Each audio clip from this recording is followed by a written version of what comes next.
We're going to go live right now to former U.S. President Donald Trump, who's speaking. Let's listen in. And extremely misleading information about my net worth. Private company, nobody's supposed to know my net worth, but now everybody is and will, and I hope you're impressed. We built a great company. But he's been given false information, misleading information, and corrupt information by a very corrupt and incompetent Attorney General, Letitia James. This woman is grossly incompetent. She ran on the basis, I will get Trump without knowing anything about me. So he's been given this information.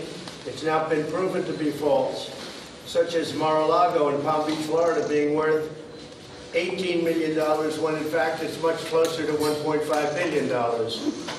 And I appreciate very much the officials of Palm Beach calling yesterday and writing and saying that she was very wrong. That's not the way you value the property. So she said it was $18 million. It's $1.5 billion.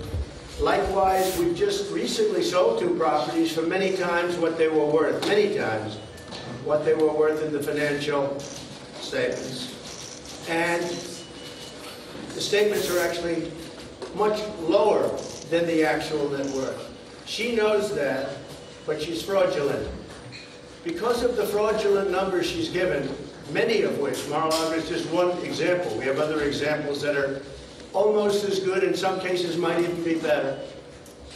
This case should be dismissed. This is not a case. And she should probably be dismissed also because she's terrible and grossly incompetent, as I've said.